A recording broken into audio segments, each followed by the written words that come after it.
Pakistan super league का super Sunday है। चार बेहतरीन टीमें एक दूसरे के खिलाफ मद्दे मुकाबले हैं। इस्लामाबाद यूनाइटेड की टीम मुल्तान सुल्तान्स के 190 के हदफ के ताक़ुब में है। आज का दूसरा मैच कराची में मेजबान कराची किंग्स और लाहौर कलंदर्स के दरमियान खेला जाएगा। कल खेले गए मैच में कोयटा ग्लैडिएटर्स ने भी कराची किंग्स को शिकस्त दे दी। मुसलसल तीसरी शिकस्त कराची किंग्स को सामना करना पड़ा। पीएसएल और खिलाड़ियों से जुड़ी खबरें लेकर हाजिर हैं। आप देख रहे हैं जुनून अब तक। मैं हूं शहजाद खान, मेरे साथ मौजूद हैं अब तक के head of sports Ubaid Awan और इस्लामाबाद से स्पोर्ट्स जर्नलिस्ट बुशरा गुल ने हमें ज्वाइन किया है। आज पीएसएल में सुपर संडे और उबैद, आज के मैच के जो हमने देखा, मुल्तान सुल्तान्स ने क्या शानदार बैटिंग की है। कोई बड़ी इनिंग यानी हमें 250 तो देखने में मिली, लेकिन कोई 80-90 रन की कोई मास्टर ब्लास्टर इनिंग देखने में नहीं मिली, लेकिन फिर भी 190 का स्कोर बन गया। क्या कहेंगे शहजाद? मुल्तान की अपने होम ग्राउंड पर परफॉर्मेंस का सिलसिला जारी है और बैटिंग में देखें, बॉलिंग में देखें, तमाम ही टीमों के खिलाफ उनकी बहुत अच्छी परफॉर्मेंस चल रही है। सिवाय पहले मैच के, वो मैच भी बहुत क्लोज रहा जहां 200 के करीब स्कोर बनाया दोनों टीमों ने और फिर लाहौर कलंदर्स ने उस मैच में कामयाबी हासिल की थी। लेकिन उसके बाद अगले दोनों मैचेस जिस तरह से खेले तो वो सबके सामने है और मेरे ख्याल में इस मैच में भी इस वक्त मुल्तान सुल्तान की टीम जो है वो डोमिनेट कर रही है, क्योंकि 190 के जवाब में अब से थोड़ी देर पहले तक 122 रन तक 5 विकेटें जो है वो गिर चुकी थी। तो एक बड़ा मुश्किल हदफ जो है वो इस वक्त इस्लामाबाद यूनाइटेड के सामने है। तमाम उनके टॉप ऑर्डर बैट्समैन जो है वो आउट हो चुके हैं। वेंडर डुसेन इस वक्त खड़े हैं और फ़हीम अशरफ विकेट पर मौजूद हैं।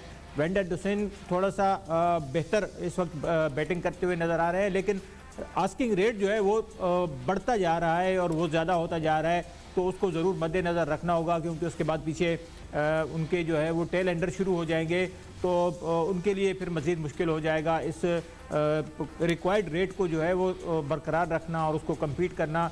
तो मेरे ख्याल में ये ऐसी जोड़ी है जो कि अगर यहाँ से लाठी चार्ज करती है या उन्हें मौका मिलता है, अगर मुल्तान के बॉलर्स उन्हें इतना मौका देते हैं कि वो यहाँ से रन्स बना सकें, तो फिर इस्लामाबाद के लिए कुछ चांस बन सकता है कि वो इस मैच में वापस आ सके। सही। बुशरा, आप क्या कहेंगे आपके आज के मैच में, और आपको ऐसा लगता है कि कोई अभी चांस ऐसा बाकी है कि इस्लामाबाद वापस आ सके? शहजाद, वही बात आती है कि अभी तक की सिचुएशन तो सारी क्लियर की है उबैद ने, लेकिन बात वही है कि आखिरी बॉल तक कुछ भी नहीं कहा जा सकता। एक टाइम था जब इस्लामाबाद यूनाइटेड को यही सिचुएशन उनकी नज़र आती थी कि एक लंबी उनके पास बैटिंग लाइन है और अगर वो सेंसिबल तरीके से खेलें तो मेरे ख्याल में इस्लामाबाद यूनाइटेड के लिए कुछ मुश्किल नहीं था। लेकिन सबसे जो वीक पॉइंट थे आज इस्लामाबाद यूनाइटेड में, इस्लामाबाद यूनाइटेड की बॉलिंग जो है वो काफ़ी वीक दिखी है। उस तरह से जो है वो इम्प्रेसिव बॉलिंग नहीं कराई गई है। लेकिन साथ ही साथ अगर देखा जाए तो बैटिंग जिस तरीके से टॉप ऑर्डर को डिस्ट्रॉय किया है मुल्तान सुल्तान ने, वो देखने के काबिल था। क्योंकि मैं यही कहती थी जब कराची से इस्लामाबाद जीता था तो हमारे यही अल्फाज थे कि इस्लामाबाद यूनाइटेड वो टीम है जिसके पास एक लंबी बैटिंग लाइन है, जिसके लिए टीमों को बड़ा प्रॉपर प्लान करना होगा, अपने बॉलर्स को बड़ा जो है उन पर एतमाद करना होगा और उनकी जो बॉलिंग है उसको बड़ा फिट होना पड़ेगा, तभी ही इस्लामाबाद को डिस्ट्रॉय कर सकेंगे। तो मेरे ख्याल में आज मुल्तान सुल्तान की प्लानिंग जो है वो बड़ी ज़बरदस्त काम आई है। खास तौर पर मैं कहूंगी कि सबसे पहले बैटिंग में मिलर जो है वो खासे किलर साबित हुए हैं इस्लामाबाद यूनाइटेड के लिए। उसके बाद आप बॉलिंग में आ जाए तो बॉलिंग में मुल्तान सुल्तान के कैप्टन रिजवान जो हैं काफ़ी अच्छी डिसीजन ले रहे हैं बॉलिंग के मामले में। खुद भी बैटिंग में उन्होंने अच्छी परफॉर्मेंस दी है, लेकिन वो बॉलिंग के मामले में अच्छे डिसीजन ले रहे हैं। उसामा की सूरत में मैं कहूँगी, उसामा की सूरत में जिस तरह उन्होंने 11वें ओवर में डिसीजन लिया है और फिर लास्ट मैच की तरह 2 उन्होंने आउट करके दिए। कोलन मिंड्रो की जो है उन्होंने विकेट ली, साथ ही शादाब को उन्होंने जल्दी वापस भेजा। तो मैं यहाँ पे कहूंगी कि शादाब के ऊपर भी तनकीद करूंगी कि आप कैप्टन हैं, लीड कर रहे हैं, टीम को फ्रंट से लीड कर रहे हैं, तो आप जो है वो इररिस्पॉन्सिबल शॉट लगाकर तो इस तरीके से आपका बिहेवियर शो हो रहा है। तो मेरे ख्याल में ये सबसे ज़्यादा क्रूशियल था इस्लामाबाद यूनाइटेड के लिए। तो अब देखना होगा कि अब इस्लामाबाद यूनाइटेड के लिए कोई ख़ास परफॉर्मेंस आती है या नहीं, क्योंकि ऊपर के सारे नंबर जो है वो तकरीबन मैं ये कहूँगी डिस्ट्रॉय हो चुके हैं। फ़हीम अशरफ अब क्या करते हैं, उसके साथ साथ टॉम करन जो है ऑलराउंडर हैं, क्या वो कुछ कर पाते हैं या नहीं। लेकिन ये देखना होगा कि अब जो है वो बॉलिंग मुल्तान की बेस्ट जाएगी या फिर इस्लामाबाद यूनाइटेड कहीं पे संभल पाएगा। सही। अच्छा, जो इस्लामाबाद की जो बैट्समैनों की परफॉर्मेंस है, क्या आपको लगता है कि इस्लामाबाद के बैट्समैन फिनिश कर पाएंगे? उबैद, आपको क्या लग रहा है? देखिए, इस वक्त काफ़ी ज़्यादा मुश्किलात का सामना है इस्लामाबाद की टीम को और आज आसिफ अली को भी ड्रॉप किया इस्लामाबाद ने। और उनकी परफॉर्मेंस इस काबिल नहीं थी शायद कि उन्हें जो है वो बरकरार रखा जाता, तो आज उनको जो है वो मैच में शामिल नहीं किया गया। शायद वो यहाँ पर अगर हिटिंग करते तो करीब ले जा सकते थे, लेकिन इस वक्त जो मौजूदा सूरत हाल है 23 गेंदों पर 60 रन चाहिए इस्लामाबाद की टीम को और उनकी 5 विकेटें गिर चुकी हैं, तो बहुत मुश्किलात में हैं इस्लामाबाद की टीम के लिए। वेंडर डुसेन इस वक्त 49 पर ज़रूर खड़े हैं, लेकिन उनके पीछे कोई ऐसे बैट्समैन नज़र नहीं आ रहे हैं जो कि टीम को लेकर जा सकें। तो अगर यहाँ पर एक विकेट मजीद गिरती है इस्लामाबाद के लिए तो फिर ये यकीनी तौर पर नज़र आ रहा है कि मुल्तान सुल्तान की टीम इस मैच को काबू कर लेगी। ठीक है, हम एक छोटे से ब्रेक के जाने जा रहे हैं। सिचुएशन ये है कि 191 रन के हदफ के ताकुब में इस्लामाबाद की टीम 131 रन 5 विकेटों के नुकसान पर बना चुकी है। 17वें ओवर की खेल जारी है, चंद ही मिनट में ये मैच खत्म होने वाला है। एक ब्रेक लेते हैं, ब्रेक के बाद वापस आएंगे और इस पर गुफ्तगू करेंगे।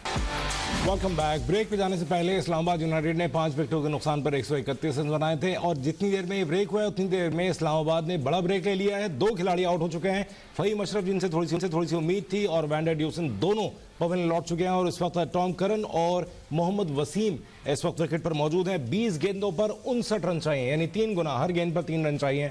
और उबैद अवान और बुशरा गुल हमारे साथ हैं। बुशरा, आपके ख्याल से आज 191 रन जाहिर है एक बड़ा टारगेट है, तो कहीं ऐसा तो नहीं कि बीच में कहीं 1-2 प्लेयर्स एक्साइटेड हो गए हों, ओवर एक्साइटेड हो गए हों या ओवर प्रेशर का शिकार हो गए हों और विकेट गंवा बैठे, जिससे ये सिचुएशन पैदा हो गई? देखें जी, मैं ये कहूँगी कि वही बात आती है कि cricket on the day game है और इस्लामाबाद यूनाइटेड उनकी बैटिंग लाइन को देखकर तो यही लगता था कि जाहिर सी बात अगर प्रॉपर प्लानिंग के साथ जाएं तो मेरे ख्याल में बेस्ट इस टूर्नामेंट की बैटिंग लाइन है इस्लामाबाद यूनाइटेड।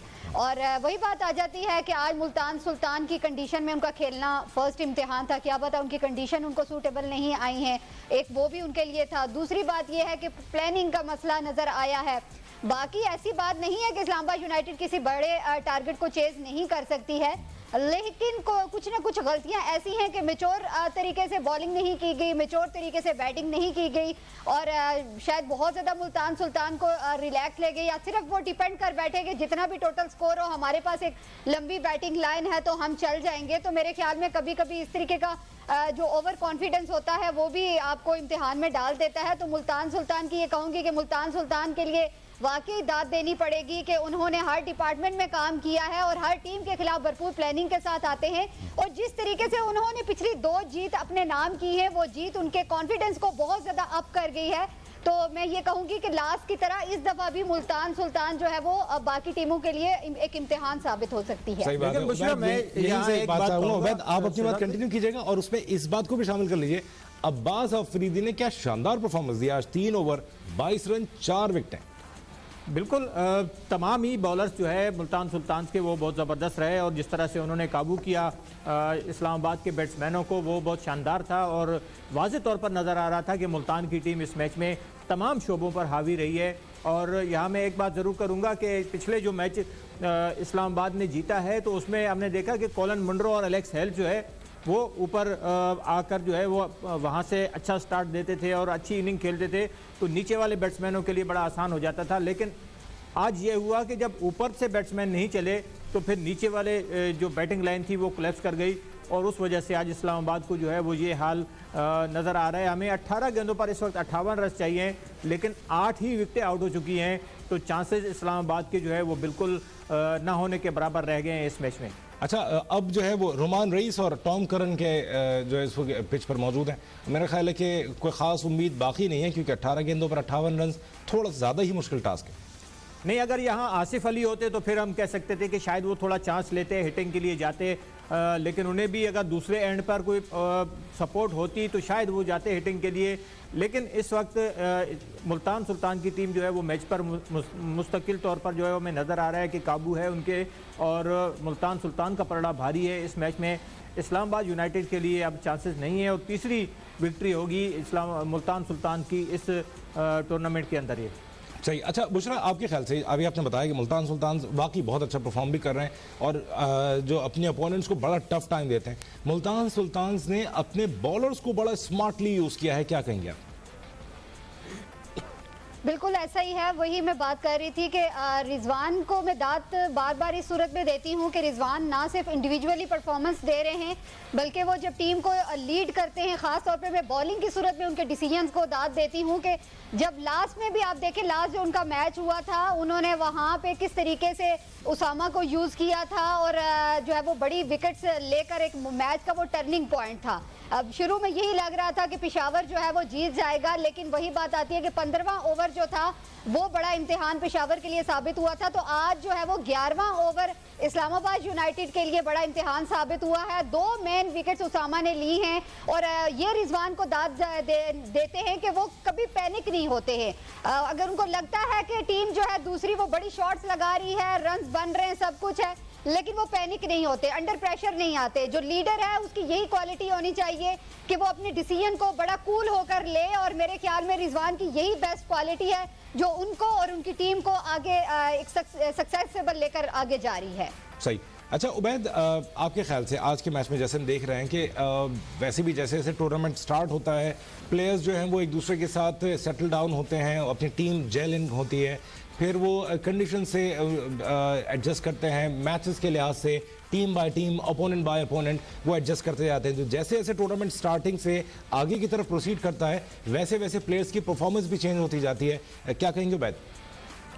जी बिल्कुल ऐसा ही है, लेकिन आपका ये फार्मूला कराची किंग्स के ऊपर जो है वो फिट नहीं बैठ रहा क्योंकि वो जो है उनके लिए कोई फ़र्क नहीं पड़ रहा कि वो जेल भी हैं, वो साथ भी हैं, वो एक ही ग्राउंड पर खेल रहे हैं। लेकिन मुल्तान सुल्तान के हवाले से अगर देखा जाए तो ये बहुत ज़बरदस्त उनके लिए जो है वो फार्मूला बना है कि वो अपने तमाम मैचेस एक ही ग्राउंड पर खेल रहे हैं और बाकी टीमें जो है उनके घर में आकर खेल रही हैं। और वो पहला मैच उनका ठीक है वो हारे ज़रूर है, लेकिन वो एक अच्छा मैच रहा था, अच्छा मुकाबला हुआ था लाहौर कलंदर्स के खिलाफ। और उसके बाद जितने मैचेस खेले हैं तो उन्होंने वो तकरीबन आप कह सकते हैं कि वन साइडेड ही जीते हैं। अगर कोयटा के खिलाफ मैच देखें तो एहसानुल्लाह की जो परफॉर्मेंस थी उसने बिल्कुल उसको वन साइडेड बना दिया था। फिर पेशावर के खिलाफ भी उन्होंने बड़ा अच्छा मैच जीता और आज का मैच भी बहुत ज़बरदस्त जा रहा है इस्लामाबाद यूनाइटेड के खिलाफ मुल्तान का।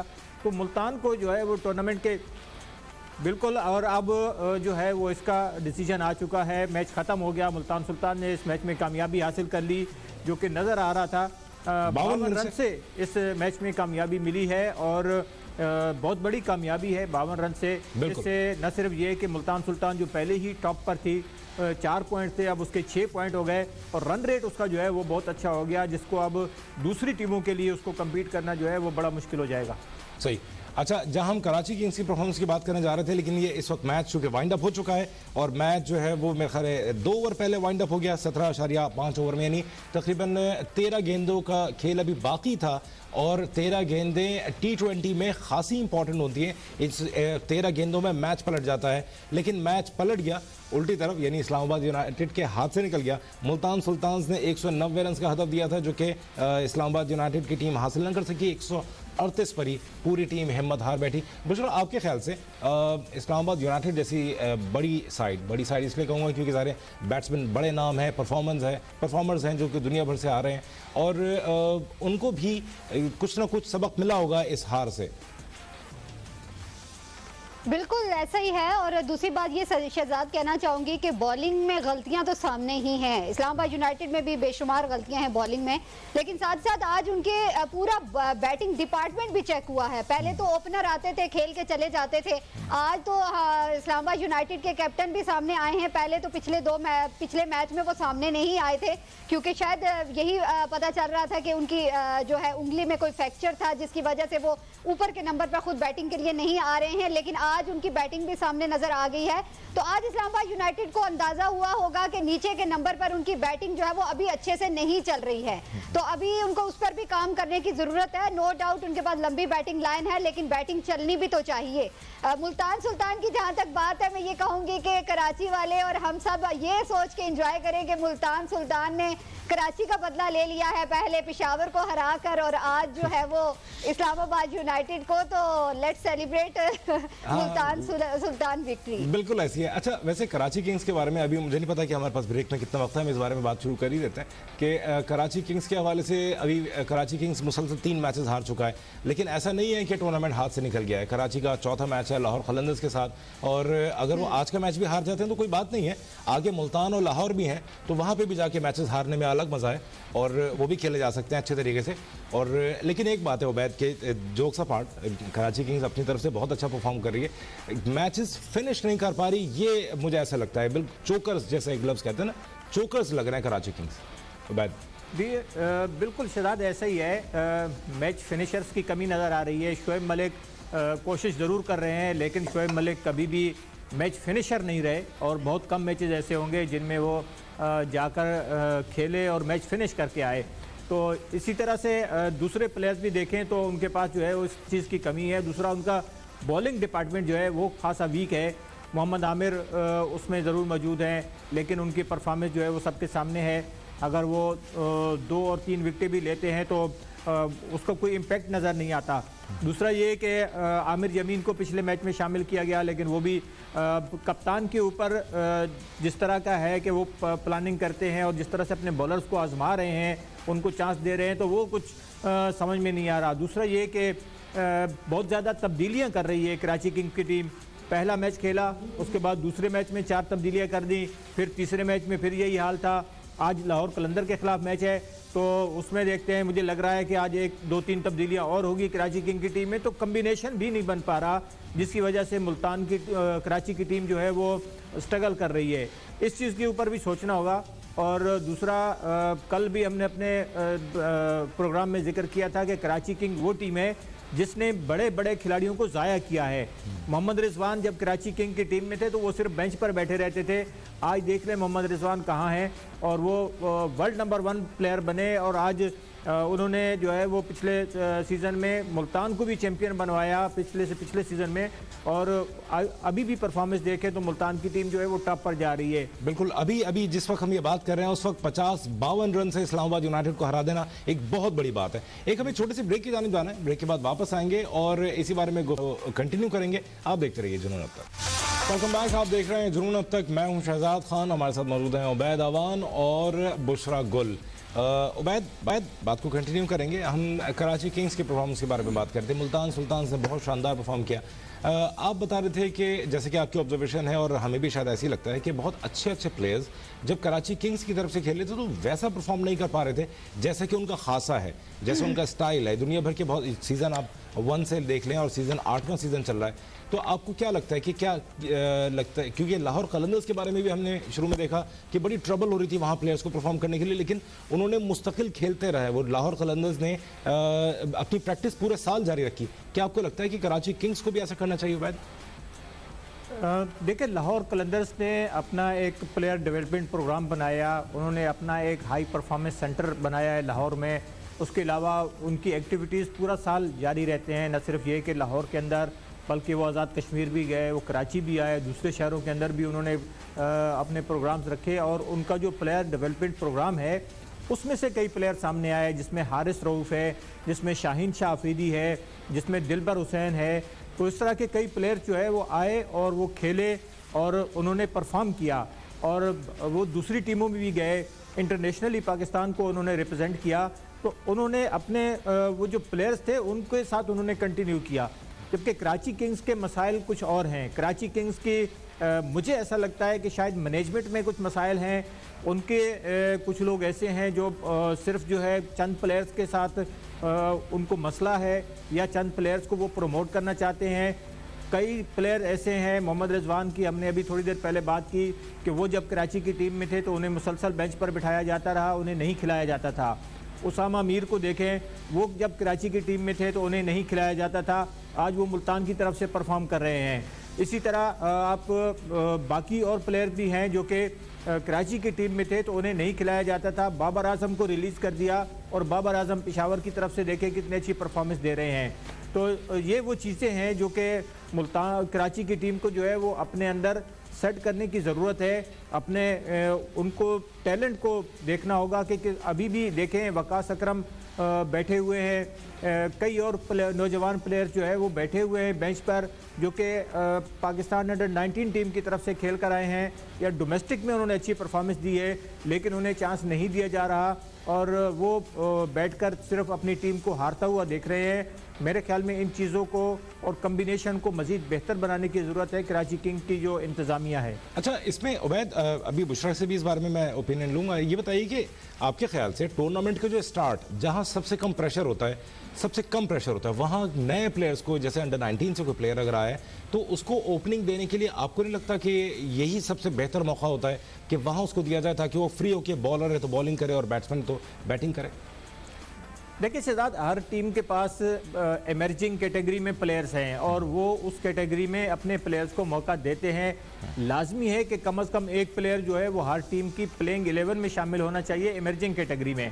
तो उन्होंने मौका तो देना है, लेकिन अब देखना यह है कि किस प्लेयर को किस वक्त मौका दे रहे हैं और कौन सा प्लेयर परफॉर्म कर रहा है। कई प्लेयर ऐसे हैं जो परफॉर्म करते हुए आ रहे हैं लेकिन उन्हें मौका नहीं दिया जा रहा और वो बेंच पर बैठे हुए हैं। तो इस चीज़ को जो है वो देखना होगा कराची किंग्स की टीम को और बाकी टीमों को भी। आप देखें, कोयटा की मिसाल लें, अब्दुल वाहिद बंगलजई को उन्होंने लिया और उसको खिला रहे हैं। परफॉर्म नहीं किया बंगलजई ने, 2 मैचों में जो है वो कोई बड़ा स्कोर नहीं कर पाए, वो टॉप ऑर्डर में खेलते हैं, लेकिन उसके बावजूद कोयटा की टीम उसको खिला रही है क्योंकि वो डोमेस्टिक में बहुत अच्छा परफॉर्म करके आए हुए हैं। तो शायद वो अगले 1-2 मैचों में सेट हो जाएं तो वही कोयटा के लिए बड़ा असासा साबित होंगे। तो इस तरह के डिसीजन जो है वो कराची किंग्स को भी लेने की ज़रूरत है। सही। बुशरा, आप क्या कहेंगे इस बारे में कि इमर्जिंग प्लेयर्स को अभी तक जो है मौका नहीं मिल पा रहा बेंच पे बैठे? खासकर एक और बात जिसके ऊपर मैं चाहूँगा कि आप अपना तबसरा दें, बाबर आजम जैसे प्लेयर को लेट गो कर देना कराची किंग्स के लिए कितना बड़ा सेटबैक साबित हो सकता है सीजन 8 में? शहजाद, जब कराची की बात आती है तो बहुत कुछ बोलने का दिल करता है, लेकिन वही बात आती है कि उबैद ने जैसे बोला कि बैक बेंच पे बिठा देते थे प्लेयर्स को और फिर आज देखें उनकी परफॉर्मेंस। तो इसका ज़रा मैं शायरी के मूड में जवाब देना चाहूँगी कि ठुकरा कर मेरा प्यार तुम इंतकाम देखोगे। पहले मैच में बाबर आजम, दूसरे में कोलिन मिनरो और तीसरे में मार्टिन गिप्टिल। आपने इनकी परफॉर्मेंस देख ली, कैसी पिटाई इन्होंने की है। और इन्होंने पहले ये कराची किंग्स के साथ होते थे और अब आप देख लें वही हैं जो आप कहते थे कि नहीं चल रहे, तो अब कैसे चल रहे हैं यही बताए कराची किंग्स। और साथ ही साथ मैं ये कहूंगी कि वाकई ऐसी बात है कि बाबर आजम की जैसे आपने बात की तो उस वक्त बड़ी उनकी परफॉर्मेंस पर सवाल उठ रहे थे, तनकीद हो रही थी। ठीक है, लास्ट मैच में नहीं चले, लेकिन पहले मैच में जिस तरह परफॉर्मेंस है उन्होंने कराची किंग्स को जवाब दिया, वो लाजवाब कर दिया। मैं ये कहूंगी कि ये वही बाबर आजम है। अब तो ये फील हो रहा है कि शायद वाकई कराची में सियासत हो रही है। कराची की अगर आप बॉलिंग को देखें, गलतियां रोज हम गिनवाते हैं, बॉलिंग ठीक नहीं है, बैटिंग में मसाइल हैं, फील्डिंग में मसाइल हैं, लेकिन बात सुने, क्या वसीम अकरम को नजर नहीं आता ये सब कुछ? आपके अगर इंटरनेशनल प्लेयर जो बॉलर हैं वो नहीं चल रहे हैं तो लोकल्स को क्यों नहीं आप दे रहे हैं मौका? आपको अगर लग रहा है कि इमरान ताहिर नहीं चल रहा, अगर वो मुल्तान सुल्तान में परफॉर्मेंस दे रहे थे अभी नहीं दे रहे, तो आप किसी और को मौका दे दें। आप क्यों अपना टाइम वेस्ट कर रहे हैं?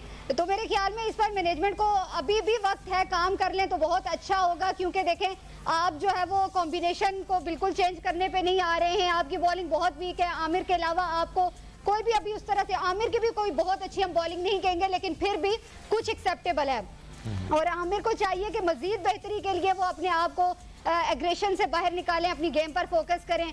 बाकी बैटिंग की कहूंगी, जिस तरह शर्जील और हैदर ने लास्ट में परफॉर्म किया है वो काफी सवालिया निशान है। मलिक तो चलो कुछ करके दे रहे हैं लेकिन अकेला मलिक क्या करे? कल आप मलिक के ऊपर भी बात करेंगे, जिस तरह आप बाबर आजम के बारे में कहते थे कि वो खड़ा रहता है, टाइम वेस्ट करता है, लेकिन उनका साथ निभाने वाला भी तो कोई होना चाहिए। तो वही बात आती है कि कराची के सामने सब कुछ चीजें हैं, कराची किंग्स की मैनेजमेंट के सामने सब चीजें हैं, लेकिन उन पर काम नहीं हो रहा। बहरहाल अभी भी वक्त है, अगर संभल जाएं तो मेरे ख्याल में बहुत अच्छा होगा। अब तो मीम्स भी बनना शुरू हो गई हैं, अब तो बहुत बड़ी बातें होना शुरू हो गई हैं कि जनाब कराची आखिरी वक्त में उस वक्त जीता था जब पेट्रोल 110 रुपए लीटर था। तो मेरे ख्याल में इन चीजों से बचें, कुछ परफॉर्मेंस दे लें, कुछ सियासत छोड़ दें, प्रॉपर गेम पर फोकस हो तो कराची बेहतर अंदाज में आ सकेगी। कराची किंग्स में सियासत हो रही है या नहीं हो रही, ये तो बहरहाल ये वही बेहतर जानते हैं, हम तो सिर्फ अंदाजा लगा सकते हैं। एक छोटे से ब्रेक की जाने पर जाना है, वापस आएंगे और इसी बारे में बात कंटिन्यू करेंगे। आप देखते रहिए जुनून अब तक। वेलकम बैक, आप देख रहे हैं जुनून अब तक। मैं हूं शहजाद खान, उबैद अवान और बुशरा गुल हमारे साथ हैं आखिरी सेगमेंट में, जिसमें हमारे पास सिर्फ चंद ही मिनट में बाकी हैं। मैं चाहूँगा कि 2-2 मिनट जो है वो उबैद और बुशरा आप दोनों को मिले। उबैद, आपके ख्याल से कराची किंग्स अगर आज खेलती है तो उसके पास कितने चांसेस हैं नेक्स्ट राउंड तक जाने? लेट्स सपोज वो आज का मैच किसी तरीके से सर्वाइव कर जाते हैं तो क्या अगले राउंड तक जाने की पोजीशन में होंगे? बिल्कुल शहजाद, चांसेस अभी बाकी हैं और अगले राउंड तक अगर जाना है तो फिर आज मेरे ख्याल में डू और डाई मैच समझकर जो है वो खेलना चाहिए कराची किंग्स की टीम को, और आज लाजमी कामयाबी हासिल करनी चाहिए, क्योंकि अगर आज कराची की टीम खुदा न खास्ता हारती है तो फिर आगे बढ़ने के चांसेस बहुत ज़्यादा मुश्किल हो जाएंगे। बल्कि मैं ये कहूँगा कि सिर्फ 5 टीमें ही बाकी रह जाएंगी जो कि अगले मरहले तक जाने के लिए जो है वो दौड़ में होंगी। कराची किंग्स को फिर फारिग समझें, क्योंकि 4 मैच हारने के बाद फिर बहुत ज़्यादा मुश्किल हो जाएगा और उनका ज़्यादातर डिपेंड होगा दूसरी टीमों कि कोयटा की टीम हारे तो हमारा चांस बने या इस्लामाबाद की हारे तो हमारा चांस बने। तो इस तरह के अगर मगर में फंस जाएगी फिर कराची की टीम और फिर चांसेस बहुत ज़्यादा मुश्किल हो जाएंगे। अच्छा, एक मैं चाहूंगा छोटी सी चीज़ में और थोड़ा सा और ऐड कर दें। पिछले कई दिनों से कराची में धुंध बहुत पड़ी है, ड्यू फैक्टर कराची को अफेक्ट करेगा? ड्यू फैक्टर तमाम टीमों को अफेक्ट कर रहा है और ख़ास तौर से जो टीमें बाद में फील्डिंग कर रही हैं उनको बहुत ज़्यादा मसाइल हो रहे हैं फील्डिंग के अंदर, कैचिंग के अंदर। तो ये चीज़ हमें नज़र आ रही है ख़ास तौर से कराची में। मुल्तान में इसका असर कम नज़र आ रहा है, कराची में ख़ास तौर से हमें ऐसा नज़र आ रहा है। और यहाँ जो भी टीम टॉस जीत रही है वो फील्डिंग के लिए जा रही है, क्योंकि उनकी कोशिश होती है कि बाद में बैटिंग करके वो अपने टारगेट को अचीव करें। तो ये चीज़ हमें बिल्कुल नज़र आ रही है। आपने ठीक कहा, धुंध जो है वो यहाँ पर टीमों को वो ज़्यादा इफेक्ट कर रही है। सही है। बुशरा, आप क्या कहेंगी आज के मैच के बारे में? लाहौर कलंदर्स से और कराची किंग्स के मुकाबले में आपको कौन सी टीम ज़्यादा मुतवाज़न स्टेबल लगती है? देखें जी, वही बात आती है कि कराची का इस टाइम मोरल बहुत ज़्यादा डाउन है। कराची की सिचुएशन ऐसी है जैसे पुरानी लाहौर कलंदर की सिचुएशन होती थी, लेकिन लाहौर कलंदर जो है वो पहली विक्ट्री के बाद बड़े ही अच्छे बुलंद हौसले के साथ आज मैदान में आएगी। कॉन्फिडेंस भी जाहिर सी बात है जीत के बाद बूस्ट होता है। कल आपने इमाद वसीम की गुफ्तगू सुनी होगी, उन्होंने यही बोला था कि हमें कॉन्फिडेंस में आने के लिए और मजीद आगे बढ़ने के लिए एक विक्ट्री की ज़रूरत है। और जाहिर सी बात है कोयटा आपने कल देखा कि किस तरीके से वो कॉन्फिडेंट लगे। जहां पर उबैद ड्यू फैक्टर की बात कर रहे हैं, आप भी कर रहे हैं, तो कल कोयटा की बात करूंगी कि दूसरी इनिंग्स में बॉलर्स के लिए बड़ा मसला होता है। लेकिन आप कल देखें कि किस तरीके से बेहतरीन डिसीजन लिए और कितनी लाइन और लेंथ का ख्याल रखते हुए नसीम शाह और हसनैन ने बॉलिंग करवाई। 18वां और 19वां ओवर ऐसा था जिसमें बड़ी सेंसेबल बॉलिंग ने जो है वो कोयटा ग्लैडिएटर्स को मैच विन की तरफ लेकर गए। तो मेरे ख्याल में परफॉर्मेंस बड़ी मैटर करती है। और आज के डे में कराची के पास डू एंड डाई की सिचुएशन कहूं तो गलत नहीं होगा कि आज विक्ट्री उनके लिए बहुत लाजमी है आगे पीएसएल के मैचेस में आने के लिए। सही है, चंद सेकंड बाकी हैं। उबैद, आज के मैच में लाहौर कलंदर्स या कराची कौन विनर होगा आपके ख्याल से? देखिए, कराची का होने की सूरत में मेरा जो हमदर्दियां हैं वो कराची के साथ हैं, लेकिन अगर विक्ट्री लेकिन टीम आपको लाहौर कलंदर जीती हुई नजर आ रही है? लाहौर कलंदर जीतेगी। सही है। बुशरा, आप? ऑब्वियसली लाहौर। ऑब्वियसली लाहौर, ठीक है। तो आज के मैच में उम्मीदें, दुआएं लोग कराची की बता दें शहजाद, आपकी कौन सी? मेरी टीम भी यकीनन वही, मेरा भी वही मामला है कि उम्मीदें कराची किंग्स से हैं, लेकिन जीतती हुई नजर आ रही है शायद लाहौर कलंदर्स। लेकिन इस तासुर को खत्म करने के लिए कराची किंग्स को एक शानदार मैच आज खेलना होगा और जीतना होगा। आज के लिए इतना ही। आप देखने में जुनून लगता है।